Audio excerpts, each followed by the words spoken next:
శివ శివ త్వరగా ఇచ్చుడు. Look at this.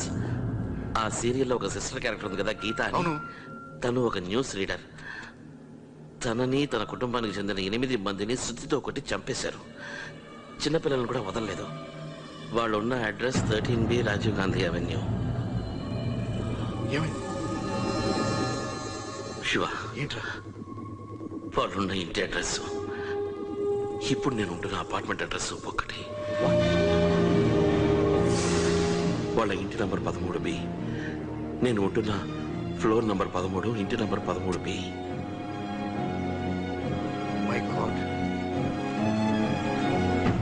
అప్పుడైతే వాళ్ళున్న ఇంటిని పడగొట్టి ఇప్పుడు మేము ఉంటున్న అపార్ట్మెంట్స్ కట్టినట్టున్నారు.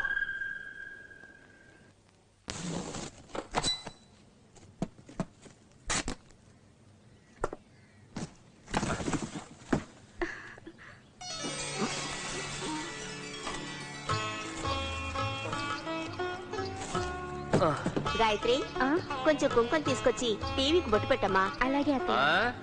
బొట్టు ఒక్కటే చాలా, హారతి ఇచ్చి గంట కొట్టద్దు అమ్మా. దేనికైనా ఒక హద్దు ఉంటుంది. ఇలా చూడు, ఈ టీవీ చాలా కాస్ట్లీ. ఎవరైనా ఒక్కరే దీన్ని హ్యాండిల్ చేయాలి. ముఖ్యంగా పిల్లల్ని దీని దగ్గరికి రానివ్వకూడదు. ఏం చేస్తున్నావు? ఎందుకురా అన్నిటికీ కైకైమంటావు? అక్కడ పెడితే బాగానే ఉంటుందిగా, పెట్టనివ్వు. సరే, ఇలా ఇవ్వు. ఏంట్రా అలాగే నుంచుండిపోయావు? TV on చేయవేంట్రా? అమ్మా, కొంచెం ఓపిక పట్టమ్మా. సరే, ఎక్కడికి వెళ్తున్నావు? టీవీ ఆన్ చేసి వెళ్ళరా. కొంచెం వెయిట్ చేయమ్మా. రే, అక్కడ పని పూర్తయిందా? ఇక్కడ అయింది. నువ్వు టీవీ పోస్ట్ ఆన్ చేయి. నేను యాంటీనా అటు ఇటు చెప్తాను. పిక్చర్ రాగానే చెప్పు. అలాగే.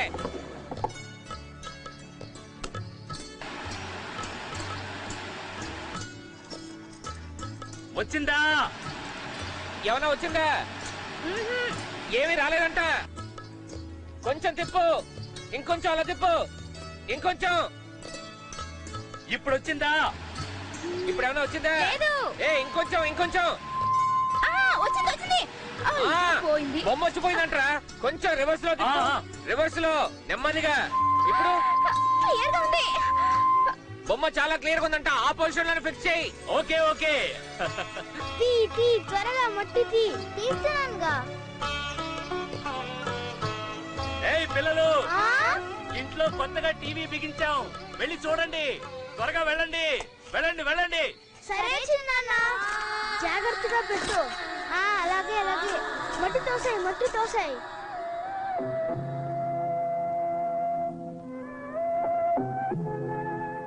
మన గీత టీవీలో వార్తలు చదువుతోంది కదా, అది చూడాలని వాళ్ళ అన్నయ్యలు టీవీ కొన్నారు. రాత్రి 7 నుంచి 7:30 గంటల వరకు పాడి పంటలు. 7:30 గంటల ఆహా, మన గీత 8 గంటలకు వార్తలు. ఎంత క్లియర్ గా వస్తోంది. అయ్యో, ఏంటండి ఒక్కొక్కరు వచ్చి ఇలా అడ్డం నుంచుంటే ఎలా చూసేది? ఒరేయ్, తుడిచింది చాలు గాని వెళ్ళి శంకరాన్ని తీసుకురా. వాడు మన గీతం చూస్తే ఎంత సంతోషపడతాడు. వెళ్ళరా ముందు.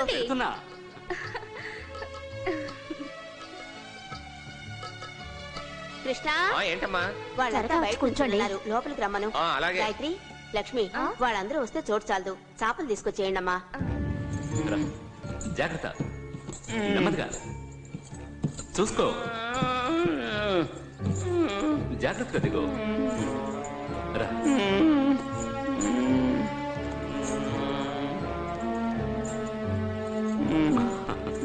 అయ్యో, ఈ సంవత్సరం రాష్ట్ర టీవీ చూడు, టీవీ చూడు.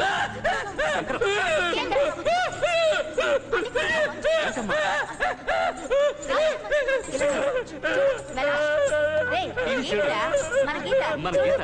గీతరా, భయపడకు. లే, కూర్చో, నా పక్కన కూర్చో. ఏం లేదు, భయపడకురా, కూర్చో. ఏం లేదురా, మన గీత టీవీలో వస్తుంది చూడు. చూడు బాబు. చూసావా గీత? ఈ విషయాన్ని ముఖ్యమంత్రి గారి దృష్టికి తీసుకువెళ్లి తగిన సహాయాన్ని అందజేస్తామని హామీ ఇచ్చారు. అవును, గీతే.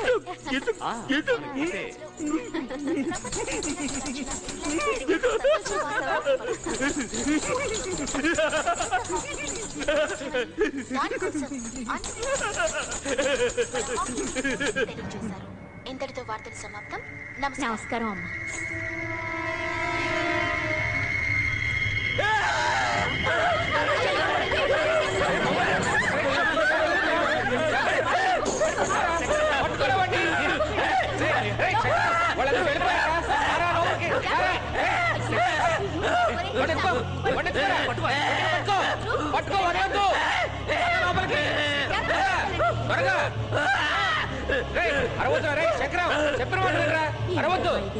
వాడికి ఇంతవరకు మేం తప్ప బయట వాళ్ళు ఎవరు తెలియదు, అందుకనే వాడు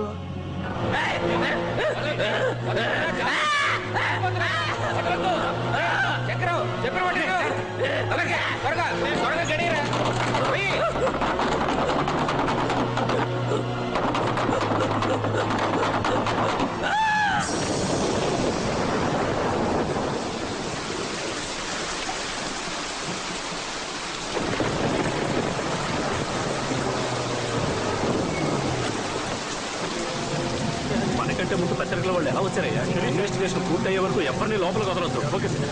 ఏ హెడ్ ఇన్ఫార్మ్ చేసింది ఎవరు? మీ పేరేంటి? నా పేరు రామచంద్ర, హైకోర్టులో అడ్వకేట్.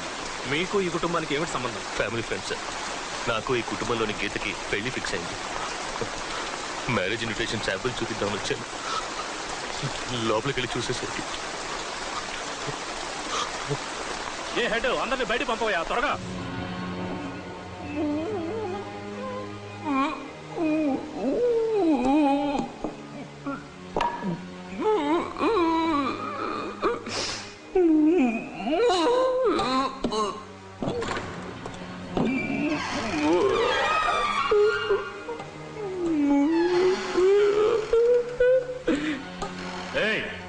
కింద పడే, ఆ సుత్తి కింద పడే, సుత్తి కింద పడే, సుత్తి కింద పడే, కింద పడే, చెప్పిన మాట విను. కింద పడే, కింద పడే, పడుకోండి, పడుకోండి.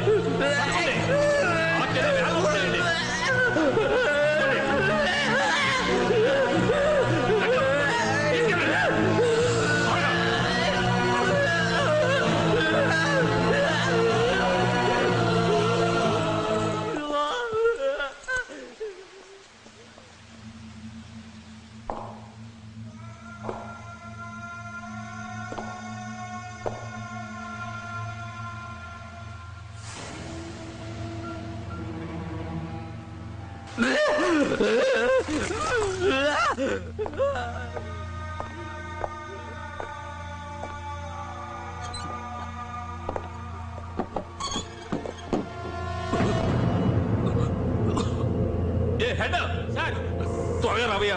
వస్తాను సార్.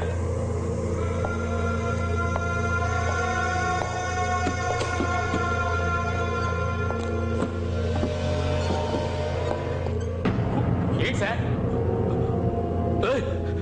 ఫోరెన్సిక్ వాళ్ళు రమ్మను, మార్చురీ వ్యాన్, అంబులెన్స్ అందరినీ రమ్మను. Okay sir. 8 డెడ్ బాడీలు ఉన్నాయే ఇక్కడ.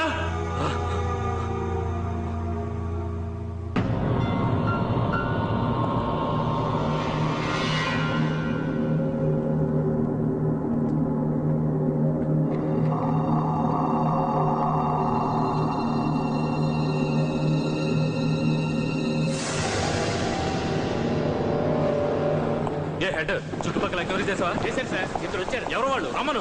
రెండయ్యా, రండి రండి రండి. నమస్కారం. పేరేంటయ్యా? రామ్మూర్తి అండి, పక్కింట్లో ఉంటున్నానండి. పోలీసులు అంటే భయం అండి. అడిగిన వాడిగా జవాబు చెప్పు. ఈ విషయం నీకు ఎప్పుడు తెలుసు? ఇప్పుడే తెలిసిందండి. ఇక్కడ ఏమైనా శబ్దం వినిపించిందా? అనుమానంగా ఏమైనా కనిపించిందా? అలాంటిది లేదండి. ఈ గొడవ వేరండి. దీని అంతటికీ కారణం దియ్యం సార్. తర్వాత ఈ ఇంట్లో గీతని న్యూస్ చదివే అమ్మాయి చాలా అందంగా ఉంటది. టీవీలో తను చూసి ఒకడు పిచ్చిగా లవ్ చేశాడు. ఎవరతను? ఎవరో ఏంటో తెలీదు. చాలా నుంచి ఇబ్బంది పెడుతున్నాడంట. నిశ్చితార్థం రోజున ఇంటికి వచ్చేసాడు సార్. సార్, ఒక కుర్రాడు చేసిన అల్లరి ఇంత అంతా కాదు. ఈ ఇంట్లో ఉన్న వాళ్ళందరూ చాలా మంచోళ్ళు అండి. వాళ్ళు అతనికి ఎంతో నచ్చ చెప్పి చూసారండి. వీళ్ళు ఎంత చెప్పినా వాడు వినిపించుకోలేదండి. అంతేకాదండి, తనకు గానే అమ్మాయి దక్కలేదంటే ఈ కుటుంబంలో వాళ్ళందరినీ నరికెత్తా అన్నాడండి. వాడిని చూస్తే గుర్తుపట్టగలవా? అలా అంటారేంటి? అది చచ్చాడు కదండి. ఆ లాయర్కి ఈ గీతమ్మకి నిశ్చితార్థం జరిగిన రోజునే ఆడెక్కడో ఆత్మహత్య చేసుకున్నాడండి. కానీ ఆడు అన్నట్టుగానే దెయ్యమై వచ్చి ఈ ఇంట్లో ఉన్న పిచ్చోడి మీద వాళ్ళు పక్క తెచ్చుకున్నాడండి. సార్, ఈ ఇల్లేం కలిసి రాదు. నెంబర్ చూడండి 13. ఏయ్, పక్కింట్లో 8 మంది ప్రాణాలు కోల్పోయారు, అది నీకు కనబడలేదు, కానీ దెయ్యం నీకు కనిపించిందా? ఏయ్ పోయా, ఏం విట్నెస్ అయ్యా ఇది? తర్వాత ఎవరు? ఇతనే సార్. రారా, వస్తున్నాను సార్. సార్ అతను చెప్పినట్టు దియాలు పోతాలు ఏం లేవు సార్. ఆ మెంటలోడే చేశాడు సార్ ఈ పని. నిన్న వాళ్ళ ఇంటికి టీవీ చూడటానికి వెళ్ళాను సార్. అయ్యో వాడు చేసిన గొడవ అరుపులు, అందుకే వాడిని రూమ్ లో పెట్టి తలుపులు వేసేశారు సార్. అప్పుడే పిచ్చి కోపంతో ఉన్నాడు సార్. ఆ కోపంలోనే ఈ దారుణం అంతా చేశాడు సార్. మీరు ఎంతమంది చూసారు? ఓ 10-12 మంది ఉంటాం సార్. ఇదిగో ఆ 12 మంది ఎవరో తెలుసుకొని స్టేషన్ తీసుకురా. అలాగే అడ్వకేట్ రామచంద్రరావుని స్టేషన్ రమ్మా. ఓకేనా? రండి రండి. తప్పకుండా. ఇక్కడికి వచ్చి గొడవ చేసి ఆత్మహత్య చేసుకుంది ఎవరు? వాడి అడ్రస్, వాడి గురించి పూర్తి వివరాలు నాకు ఈ రోజే కావాలి.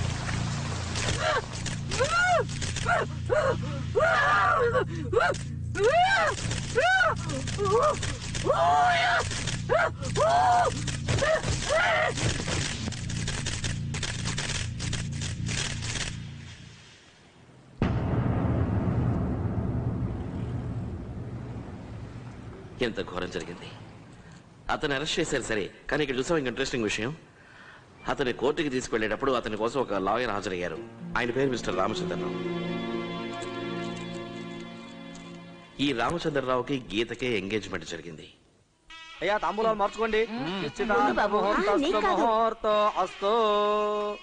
గీత ఎవరు? నీకేం కావాలి? ఎందుకు ఇంటికి వచ్చి గొడవ చేస్తున్నావు? ఈ నిశ్చితార్థం జరగకూడదు సార్. ఏంటి వాగుతున్నావు?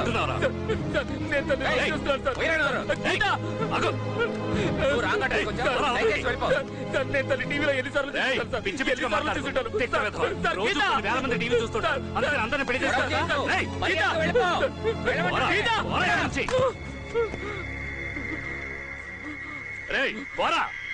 వెళ్ళమని చెప్తున్నాను కదా. నేను మీతో మర్యాదగానే మాట్లాడతానుగా. గీతను కనుక నాకు ఇచ్చి చేయలేదో ఒక్క రోజుల్లో మొత్తం కుటుంబాన్ని వేసేస్తాను, నరికేస్తాను. ఒక్కరిని కూడా మొదల్లో.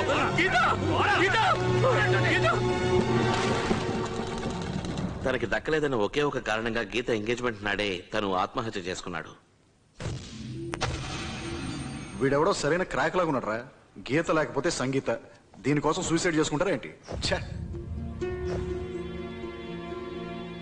ఈ హత్యలన్నిటికీ కారణము ఆత్మహత్య చేసుకున్నటువంటి ఆ యువకుడి ఆత్మేనని చుట్టుపక్కల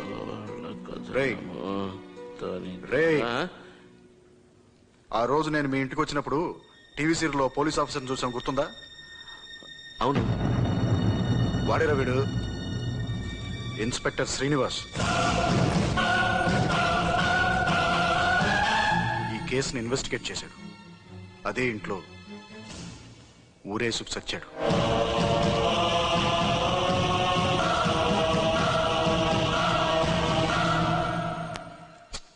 శివ, ఏమీ అర్థం అవట్లేదు. నాకు మాత్రం క్లియర్గా అర్థమైంది. వీళ్ళందరిలోకి ప్రాణాలతో ఉన్నది ఒక్కరే, ఆ లాయర్ రామచంద్రరావు. మనం వెళ్ళి ఆయన కలిసామనుకో, ఎగ్జాక్ట్ గా ఏం జరిగిందో మనకు తెలుస్తుంది. ఏమంటావ్? I think you're right. ఆ లాయర్ని కనిపెట్టే బాధ్యత నాది. పద.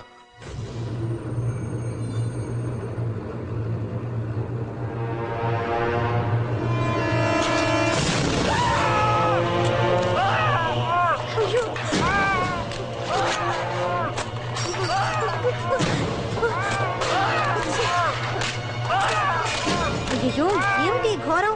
ఛానల్ మార్చు. అయ్యో దరిద్రం, మార్చు. అయ్యో నేను చూడలేను బాబు ఈ దారుణాన్ని. ఎందుకు ఇది మారట్లేదు?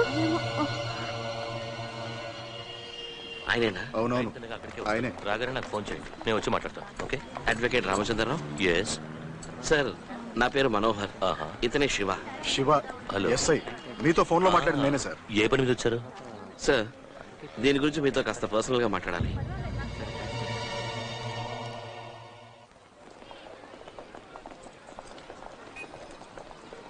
చెప్పండి, మీరు ఆ కేసు గురించి ఏం తెలుసుకోవాలి? శంకరం ఎందుకు సార్ తన సొంత కుటుంబాన్నే చంపేశాడు? కేవలం టీవీ చూడనివ్వలేదనే కారణం వల్ల అలాగా? లేదు, శంకరం ఈ హత్య చేసే అవకాశమే లేదు. నాకు ఆ కుటుంబం ఎన్నో ఏళ్లుగా తెలుసు. గీత అంటే అతనికి ప్రాణం సార్.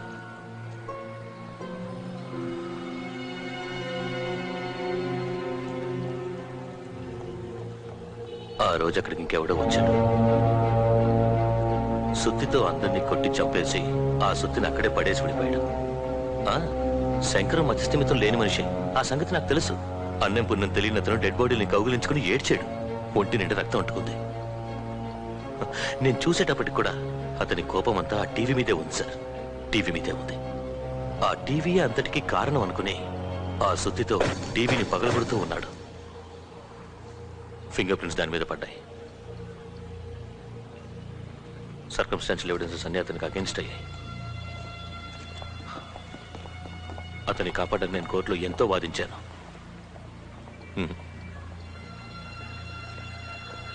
కేసు ఓడిపోయాను. I lost it. శంకరం ఇప్పుడు ఎక్కడ ఉన్నాడు? గవర్నమెంట్ మెంటల్ హెల్త్ కేర్ హాస్పిటల్లో ఉన్నాడు. అవును, అడ్వకేట్ రామచంద్రరావు గారు మీ గురించి చెప్పారు. థ్యాంక్స్. శంకరం ఇక్కడే ఉంటున్నాడా? చాలా సంవత్సరాలుగా, కానీ ఈ మధ్యనే సింగిల్ సెల్లో ఉంచుతున్నాం. For 30 years he's been a model patient. మా చికిత్సలో భాగంగా పేషెంట్కు రోజు ఓ గంట సేపు టీవీ చూపిస్తాం.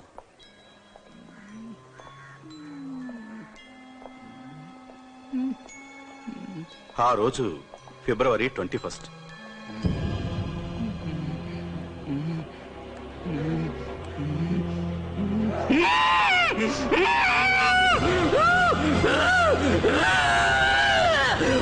ఏమైందో తెలీదు, టీవీ చూస్తూ సడన్ గా వైలెంట్ అయ్యాడు.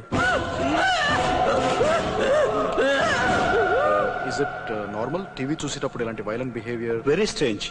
అతను ఏం చూస్తుంటాడనేది మేము ఎంత ట్రై చేసినా కనిపెట్టలేకపోయాం. ఆ తర్వాత సెల్ఫ్ ఇన్ఫ్లిక్టెడ్ వూండ్స్, అంటే తనని తానే గాయపరుచుకోవటం, ఆ రక్తంతో గోడ మీద అడ్డదిడ్డంగా గీతలు గీయటం చేస్తున్నాడు.